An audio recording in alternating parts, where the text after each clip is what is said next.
아멘. 이제 성탄절을 기다리고 있는데요. 며칠 남지 않았습니다.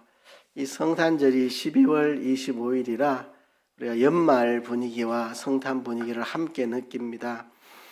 그래서 이 성탄을 준비하면서 우리 한 해를 돌아보게 됩니다. 돌아보면 참 잘했다, 좋았다 이런 것들도 많이 있지만 좀 아쉽다, 잘못했다 이런 것들도 적지 않습니다. 내가 조금만 더 참고 살았으면 될 텐데, 내가 조금 더 헌신했으면 좋았을 텐데, 내가 조금만 더 하나님 앞에 순종하며 살았으면 좋았을 텐데, 내가 좀 더 인내할 걸, 이런 생각들을 많이 하게 됩니다. 우리가 예수님을 올바로 믿는 삶을 살려면 어떻게 살아야 할지, 그 능력은 어디에서 오는지, 이 연말의 아쉬움 속에서 우리 어찌 살아야 이런 아쉬움이 남지 않을 삶을 살 수 있을지 오늘 오후에 함께 좀 생각을 해보려고 합니다. 우리 신앙생활은 아주 간단합니다. 우리의 평생의 신앙생활을 두 단계로 간단히 말할 수 있습니다. 중생과 성화입니다. 중생, 거듭중자, 날생자, 거듭난다는 말이죠. 불신자가 신자가 되는 겁니다. 불신자가 신자가 되는 거, 이게 중생입니다. 거듭나는 것입니다. 그리고 성화, 중생된 사람이, 거듭난 사람이 평생 거룩한 성도의 삶을 살아가는 거, 이게 성화입니다. 중생은 한순간에 되는 일입니다. 한순간에 불신자가 신자가 되는 거죠. 성화는 평생토록 지속되는 과정입니다. 우리의 고민이 여기에 있습니다. 평생 성화의 삶을 살아가는데 이게 쉽지 않다는 것입니다. 예수님을 믿는 거 어렵다면 어렵고 쉽다면 쉬운 겁니다. 평생 예수 안 믿고 죽는 사람도 있죠. 그런 거 보면 참 예수 믿는 게 어려운 일인데, 그런데 하나님의 택하신 사람들은 때가 되면 예수님을 믿게 되어 있습니다. 그래서 쉽다면 쉬운 건데요. 문제는 그 다음에 생깁니다. 예수 믿고 나면 뭔가 대단한 일이 생기고 뭔가 다 새로워질 것 같은데 그렇지 않다는 느낌을 받을 때가 많이 있기 때문입니다. 예수 믿으면서도 직장에서 손가락질을 받고 거짓말 잘하고 몰상식한 사람들 많이 있습니다. 목회자들 중에도 그런 사람들이 있습니다. 무엇이 문제입니까? 예수님은 믿으면서도 복음의 능력으로 변화되지 못한 삶을 사는 것입니다. 오래 믿어도 성화되지 못하고 변화되지 못하고 사는 겁니다. 하나님 사랑, 이웃 사랑, 이게 예수님의 대계명인데 하나님을 사랑하는 것도 이웃 사랑하는 것도 되지 않는, 매번 예배를 드려도 삶의 방식, 사고방식, 생각방식 이런 게 변하지 않고 그 모습 그대로 사는 거, 이게 문제입니다. 우리가 정신적으로도 나이가 들면서 성숙해 가야 되는데 나이가 들어도 성숙하지 못하고 어린아이 상태로 있는 걸 성인아이라 그러죠. 우리 사회에 성인아이들이 꽉 차 있습니다. 나이만 30이고 나이만 50이고 나이만 70이지 그 속에는 어린아이 같은 아이가 들어있어서 성숙하지 못하고 미성숙한 인격으로 사는 사람들이 우리 사회에 너무 많습니다. 영적으로는 더 그렇습니다. 예수 5년 믿고 10년 믿고 50년 믿어도 영적으로 성장하지 못하면 그냥 그 모습 그대로 그냥 사는 거죠. 우리가 이런 것들을 깨뜨리고 좀 영적으로 성장하고 자라갔으면 좋겠습니다. 성도가 참된 영적인 변화를 경험하려면 성경 역사 전체를 통해서, 하나님의 구속 역사 전체를 통해서 하나님이 사람을 어떻게 변화시켜 가시는지를 알아야 합니다. 부모들은 다 압니다. 자녀들이 변하지 않아서 속상해 죽으려고 하는 부모들이 참 많은데요. 그렇게 변화되지 않을 것 같은 자식들이 나이가 들어가고 성인이 되면서 조금씩 변화되는 모습을 봅니다. 그래서 너무 조급하게 생각하는 게 인간의 연약함이고 한계입니다. 하나님의 큰 그림으로 놓고 보면 그 아이가 자라가고 있는데 괜히 부모들이 막 내 뜻대로 자녀가 안 된다고 막 성질 부리고 하는 거죠. 때 되면 철들고 다 자라게 돼 있고 뭐 자기도 다 그랬었는데 말이죠. 영적인 변화도 우리가 하나님의 시각으로 넓게 봐야 됩니다.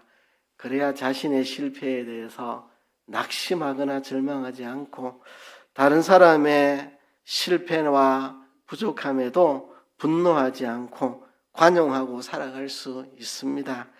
하나님이 사람을 변화시켜 나가는 전체 과정을 우리가 좀 이해를 해야만 자신에 대해서도 소망을 잃지 않고 다른 사람에 대해서도 소망을 가지고 관용할 수 있는 겁니다.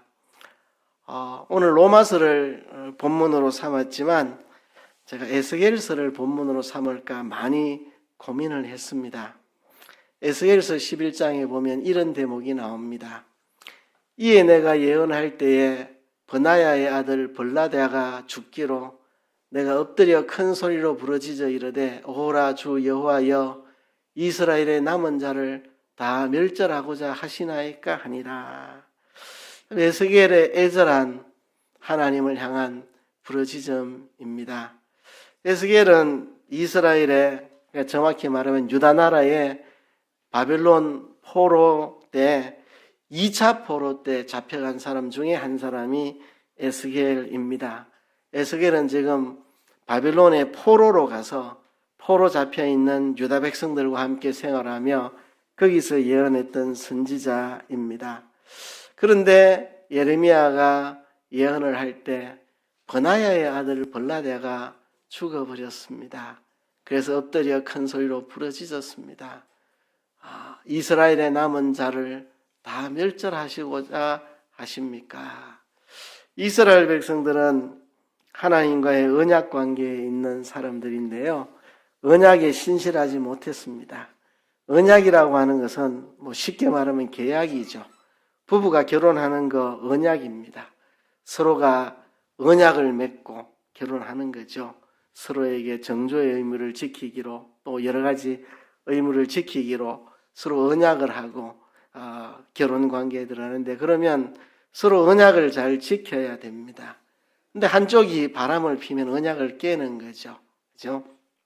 마치 그것과 같이 이스라엘 백성들은 하나님과 맺은 언약을 깨뜨리고 우상을 섬기고 음행을 하고 부자가 가난한 자들을 착취해 먹고 상주청 사람들 온갖 불의를 행하고 온갖 죄악들이 관영했죠. 그래서 하나님이 진노하셔서 그들을 경고하시다가 안 되니까 이제 바벨론 포로로 잡혀가게 하셨는데요. 이스라엘 백성들에게 가나안 땅은 정말 소중한 겁니다. 가나안 땅에서 쫓겨나서 바벨론으로 포로 잡혀간다는 것이 그들에게는 큰 고통이고 아픔이고 상처일 수 있습니다. 가나안 땅은 그들에게는 굉장히 영적인 상징적인 것입니다. 축복의 상징이죠. 하나님이 아브라함과 언약을 맺으셨는데 그 언약에는 자손에 대한 약속도 있고 내 자손이 하늘의 별과 바다의 모래와 같이 많게 하리라는 약속도 있고 땅에 대한 약속도 있습니다. 동서남북 이 땅을 다 너와 너의 후손에게 주리라. 그래서 하나님이 이스라엘 백성들을 애굽에 보내서 70명이 야곱의 가족이 내려갔는데 거기서 큰 민족 수백만 명의 큰 민족이 되어 가나안 땅으로 들어오게 되었고 하나님이 가나안 땅을 그들의 땅으로 주셨습니다. 이건 언약의 상징이고 축복의 상징인데요. 그런데 이들이 하나님과의 언약을 깨뜨리니까 하나님이 그 약속의 땅 가나안 땅에서 뽑아서 바벨론으로 포로 잡혀가게 하셨습니다. 이사야서에 보면 그래서 바벨론의 침략을 당하는데 참혹했습니다. 남녀노소 가리지 않고 바벨론 군대에게 죽임을 당하고 살아남은 자들 바벨론으로 포로로 끌려가는데 참 처참하기가 이를 데 없었습니다. 그렇게 에스겔은 유다 백성들이 바벨론 군대의 침략으로 수많은 사람들이 살육당하는 것을 보았고, 그리고 자신도 함께 바벨론으로 포로로 끌려갔고, 포로로 끌려가서 참 비참한 삶을 살고 있는데, 거기서 유다 백성들에게 회개하라고 예언하고 있는데 블라데아가 죽어버렸습니다. 여러분, 블라데아가 뭐 어떤 사람인지 자세히 알진 못하지만 버나야의 아들이라고 한 것을 볼 때 귀족의 자녀입니다. 귀족의 자녀. 그리고 에스겔과 아마 특별한 친분이 있었던 사람 같습니다. 여러분, TV에 보면 뉴스에 수시로 나옵니다. 누가 교통사고로 죽었더라, 누가 뭐 화재가 나서 죽었더라. 그래서 우리가 뭐 그것 갖고 애통하고 하지는 않습니다. 왜냐하면 내하고 상관없는 사람이니까. 내하고 가까운 사람, 내 친한 친구가 교통사고로 죽었다 하면 정말 마음이 너무 아프죠. 그죠? 너무 마음이 아프죠. 아마 블라데아가 에스겔과 잘 아는 친분 있는 사람인 모양입니다. 이 블라데아가 거기서 죽기로 큰 소리로 하나님 앞에 부르짖었습니다. 오라 주 여호와여, 이스라엘의 남은 자들을 다 멸절하고자 하시나이까. 이 에스겔의 절규에는 특별한 의미가 있습니다. 이스라엘 백성들이 비록 이렇게 배도하고 언약을 깨뜨리고 했지만 그래도 하나님은 이들을 다 멸절하시면 안 되잖아요 하는 그런 애통의 부르짖음이죠. 하나님이 아브라함과 언약을 맺었잖아요. 이스라엘과 약속을 맺었잖아요. 이들이 언약을 깨뜨렸다고 이들을 다 죽여버리면 하나님의 언약이 어디 갑니까? 하나님은 이러시면 안 되는 거 아닙니까? 우리를 다 죽일 겁니까? 이렇게 하나님이 에스겔이 하나님 앞에 부르짖을 때 하나님이 대답을 하십니다. 제가 시각자료는 준비 안 했지만 19절에 보면, 같은 에스겔 11장 19절에 보면 이렇게 되어 있습니다. 내가 그들에게 한 마음을 주고 그 속에 새 영을 주며 그 몸에서 돌 같은 마음을 제거하고 살처럼 부드러운 마음을 주어 내 율례를 따르며 내 규례를 지켜 행하게 하리니 그들은 내 백성이 되고 나는 그들의 하나님이 되리라. 이게 하나님의 대답입니다. 지금은 너희가 불순종해서 이렇게 징계를 받고 있지만 그러나 내가 너희를 다 멸하지 않을 것이다. 내가 그들에게 한 마음을 줄 것이다. 그 속에 새 영을 줄 것이다. 그 몸에서 돌 같은 마음을 제하고 살같이 부드러운 마음을 주어서 내 율례를, 내 규례를 지키고 행하도록 만들어서 내가 그들의 하나님이 되고 그들은 내 백성이 될 것이다 말씀합니다. 이거는 에스겔에게만 하나님이 말씀한 게 아닙니다. 모든 선지자들이 같은 질문을 했고 같은 답을 하나님께 받았습니다. 오늘 성시 낭독할 때 예레미야 31장 31절부터 33절까지를 읽었습니다. 거기 보면 하나님이 예레미야에게도 말씀하셨습니다. 여호와의 말씀이니라. 보라, 날이 이르리니 내가 이스라엘 집과 유다 집에 새 언약을 맺으리라. 이 언약은 내가 그들의 조상들의 손을 잡고 애굽 땅에서 인도하여 내던 날에 맺은 것과 같이 아니할 것은 내가 그들의 남편이 되었어도 그들이 내 언약을 깨뜨렸음이라. 여호와의 말씀이니라. 그러나 그날 후에 내가 이스라엘 집과 맺을 언약은 이러하니 곧 내가 나의 법을 그들의 속에 두며 그들의 마음에 기록하여 나는 그들의 하나님이 되고 그들은 내 백성이 될 것이라. 여호와의 말씀이니라 했습니다. 시내산에서 이스라엘과 맺은 언약과 근본 내용은 같습니다. 나는 너희 하나님이 되고 너희는 내 백성이 되리라. 그러나 그 언약의 방편이 달라졌습니다. 십계명을 주면서 시내산에서 너희가 이 계명대로 행하면 너희는 내 백성이 되고 난 너희 하나님이 되리라 했죠. 십계명을 이들이 지킬 수가 없었습니다. 이들이 십계명을 다 온전히 지키지를 못합니다. 그렇죠? 그러나 그때의 언약과 다르게 이제는 내가 너희 속에 새 마음을 주겠다. 내 영을 너희 속에 두겠다. 그래서 너희가 하나님 말씀대로 살아갈 수 있도록 내가 만들어 주겠다. 그래서 너희 하나님이 되고 너희는 내 백성이 되고 내가 너희의 남편이 되리라고 약속하시는 거죠. 옛 언약을 이스라엘 백성들은 깨뜨리고 말았습니다. 그래서 하나님이 바벨론의 포로로 가기 위해서 징계를 하시는데 그 징계의 현장 속에서 새 언약을 약속합니다. 새 언약. 이 새 언약은 성령을 주시겠다는 겁니다. 쉽게 말하면 성령을 보내주시겠다. 참 놀라운 것이죠. 놀라운 것이죠. 성령을 보내주겠다. 성령은 하나님입니다. 성부, 성자, 성령, 삼위 하나님, 삼위일체 하나님, 하나님입니다. 구약시대에 이스라엘 백성들은 하나님의 이름을 감히 함부로 부를 수도 없었습니다. 우리가 하나님의 이름을 여호와라 그렇게 구약성경에 기록되어 있고 우리가 여호와라 이래 번역을 하는데요. 실제 발음을 정확히 알 수가 없습니다. 왜냐하면 히브리어는 모음이 없고 자음만 있습니다. 모음이 없고 자음만 있습니다.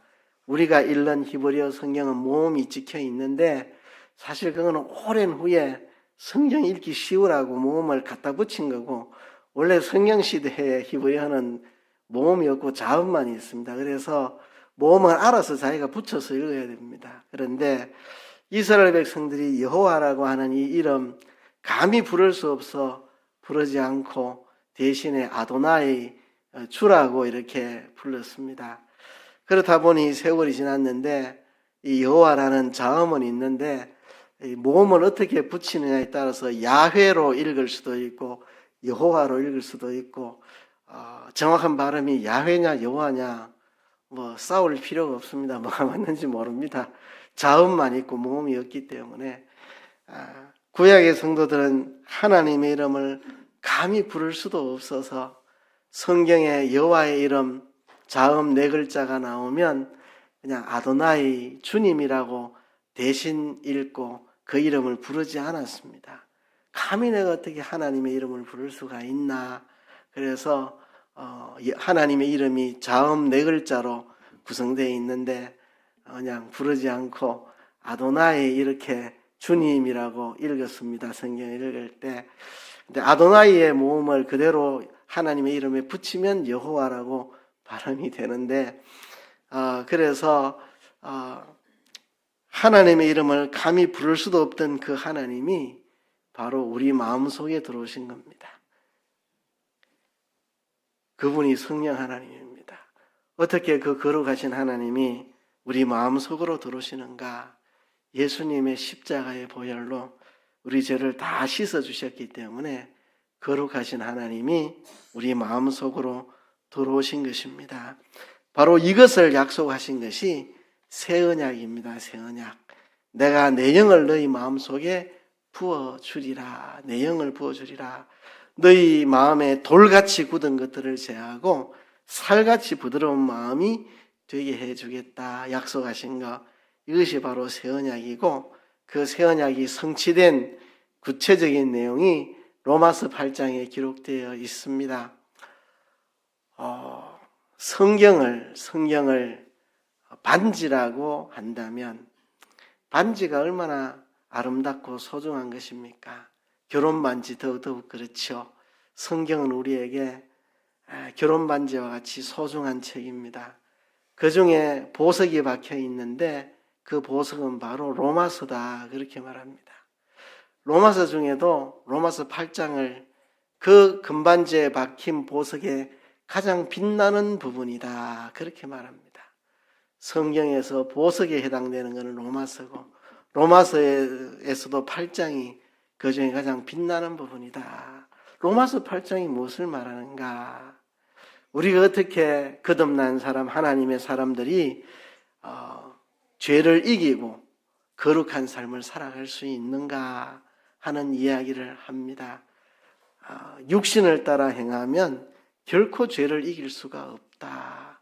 성령을 따라 행해야 죄를 이길 수가 있다. 그럼 어떻게 성령을 따라 행할 수 있느냐? 그죠? 만일 너희 속에 하나님의 영이 거하시면 너희가 육신에 있지 않고 영에 있나니 누구든지 그리스도의 영이 없으면 그리스도의 사람이 아니라, 그리스도의 영이 우리 안에 계시지 않으면 우리는 그리스도의 사람이 아닙니다. 성령이 우리 안에 계시지 않으면 우리는 하나님의 사람이 아닙니다. 우리 안에 하나님의 영, 성령이 거하시면 우리는 육신에 있지 않고 영에 있는 사람입니다. 우리 옛사람은 예수님과 함께 십자가에 못 박아 장사 지내고 죽었습니다. 이미 우리 옛사람은 죽어 없어졌습니다. 그런데 왜 우리가 죄의 욕망이 자꾸 끌어오릅니까? 옛 습관이죠. 습관이 남은 거죠. 분명히 우리의 옛사람은 그리스도와 함께 십자가에 못 박아 장사 지내버렸습니다. 우리 옛사람은 죽었습니다. 그럼 왜 자꾸 우리는 옛사람으로 사느냐? 습관이 남아있어서 그렇습니다. 네. 부잣집에 태어나서 돈 아낄 줄 모르고 흥청망청 써면서 살았던 아이가 이제 아버지 돌아가시고 아버지가 재산 다 탕진하고 이제 뭐 손에 쥔 게 없습니다. 아껴 살아야 되는데 흥청망청 살던 옛 습관을 못 버립니다. 물건을 사도 고급품을 사야 되고 식당에 밥을 먹어도 비싼 음식을 사 먹어야 되고 어릴 때부터 그래 컸으니까 그 습관, 지금은 가난뱅이가 됐는데도 옛날 습관을 못 버리는 거죠. 그렇죠? 우리 안에는 이 옛사람의 소욕이 있습니다. 옛사람의 소욕. 분명히 성령으로 거듭났지만, 분명히 예수님의 십자가와 함께 우리 옛사람을 못 박아 죽여 장사까지 지냈지만 옛사람의 습성이 남아 있습니다. 우리는 그렇게 구성된 사람입니다. 성령으로 거듭나서 성령이 우리 안에 계셔서 우리를 의의 길로, 진리의 길로, 옳은 길로 인도하고 계시는데도 옛사람의 습관이 남아서 자꾸 옛사람으로 살려고 하는 습성이 내 속에 남아있는 이중성을 가진 우리 사람이 됐습니다. 성화의 과정이라는 것은 성령을 따라 행하고 이 육신의 욕심을 따라 살아가는 옛 습성을 따르지 않고 벗어나는 겁니다. 로마서를 읽다 보면 자꾸 혼란스러운 게 있습니다. 우리가 성령으로 거듭났고 우리 옛사람은 죽었다고 말하면서 또 옛사람의 소욕을 따르지 말라 하고 이게 좀 혼란스럽죠. 여기 보면 분명히 그래 말했습니다. 너희 속에 하나님의 영이 거하시면 너희가 육신에 있지 않고, 육신에 있지 않으면 육신의 죄된 욕망에 따라 살지 않을 텐데 또 육신의 소욕을 따르지 말라 그러고, 그러니까 법적으로는 우리가 육신에 있지 않지만 또 현실적으로는 육신의 욕심에 많은 자극을 받고 사는 사람이고, 그러니까 이중성을 가진 사람입니다. 법적으로는 완전히 의인이 되었지만 또 현실적으로는 죄의 습성이 우리 속에 강하게 남아있는 사람들입니다. 이 육신의 욕심을 따르지 않고 성령의 인도를 따라 살아가는 삶이 우리 안에 훈련되는 데는 시간이 필요하고 과정이 필요하고 노력들이 필요합니다. 이것은 율법을 지키려고 하는 율법의 행위의 노력과는 다른 것입니다. 율법 아래에 있는 사람이 내 스스로의 힘과 능력으로 율법을 지켜보겠다고 덤벼드는 율법주의적인 삶하고는 전혀 다른 것입니다. 이미 나는 성령으로 거듭났고 옛사람은 장사 지냈고 새 사람이 되어 사는 내가 옛 습성에 사로잡히지 않고 우리 안에 계신 성령을 따라 행하고 살아가려고 하는 몸부림과 노력입니다.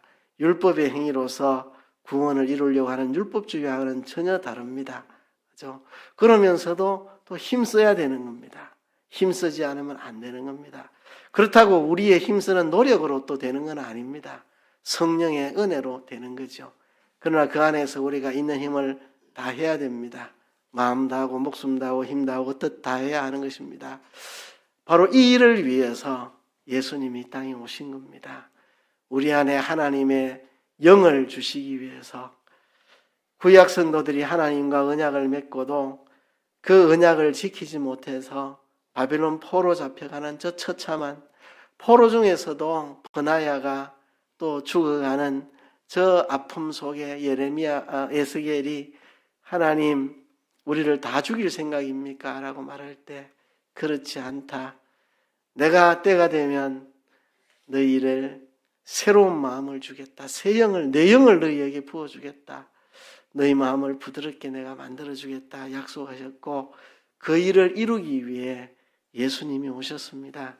예수님이 십자가에서 우리 죄를 다 씻어주셔야만 성령이 우리 안에 들어오실 수 있고 성령이 우리 안에 들어오셔야만 우리가 죄의 종이 되어 살지 않고 죄에서 자유하는 삶을 살아갈 수 있기 때문입니다. 이것을 위해 예수님 이 땅에 오셨다는 사실을 우리는 잊지 말고 그 생각을 하면서 성탄을 기다렸으면 좋겠습니다. 구약 성도들의 그 실패, 그 실패를 듣고 하나님은 새 언약을 맺으셨고 그 새 언약의 핵심은 성령을 너희 속에 두리라고 하는 약속이고 그것을 이루기 위해 예수님이 이 땅에 오셔야만 하셨다는 사실을 기억하고 이제 더 이상 우리가 육체의 욕망을 따라 죄의 종되어 살아가는 그런 사망의 법 아래 갇혀 있는 삶을 살지 말고 이제는 생명의 성령의 법을 따라 새로운 삶을 살아가는 우리들이 되어야 할 것입니다. 여러분, 예수님의 십자가의 죽음과 함께 우리 옛사람이 장사 지내마 되었는데요. 예수님의 부활에 연합해서 우리가 살아났습니다. 우리가 부활을 경험하는 것은 우리가 거듭나는 것입니다. 예수 그리스도의 부활하심으로 우리가 거듭난 거거든요. 부활의 생명이 죽었던 우리 영을 살려 거듭나게 하셨고 그 부활의 능력이 우리 안에서 우리를 성화시킵니다. 거룩하게 변화시켜 나갑니다. 그래서 우리가 성화되어 가는 과정을 통해 부활 생명을 경험하는 거죠. 그리고 우리가 죽어 우리 몸이 부활할 때도 경험하는 것이고요. 그렇죠? 부활의 생명이 우리 안에서 역사해서 우리가 성화를 이루어 가는 것입니다.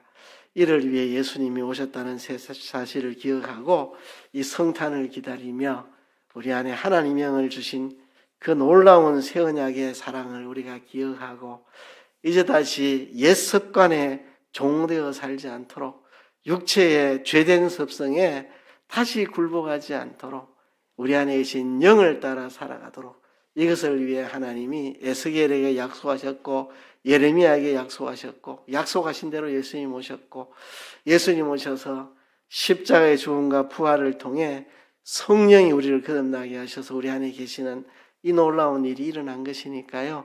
성탄을 준비하며 이제 우리가 새 사람으로 살겠다. 옛사람으로 더 이상 살지 않겠다. 이미 옛사람은 죽어 장사 지내고 우리 안에 없다. 옛사람은 죽어 장사 지내고 죽어버리고 없는데 그놈의 습관이 남아가지고 자꾸 옛사람의 습관을 쫓아가는 이것만 끊어버리고 우리가 성령을 따라 행하면 우리가 새로운 삶을 살아갈 수 있을 것입니다. 우리가 그런 삶을 살아가게 해달라고 우리 하나님 앞에 한번 통성으로 기도합시다. 주님, 우리에게 새 언약을 주시고 우리를 거듭나게 하셔서 우리 안에 성령으로 거하시는 주님, 성탄이 바로 이 일을 위해 일어난 일입니다. 우리가 성탄을 준비하며 이제는 새 사람으로 살아갈 수 있는 우리들 되게 주옵소서. 다 같이 한번 통성으로 기도합니다.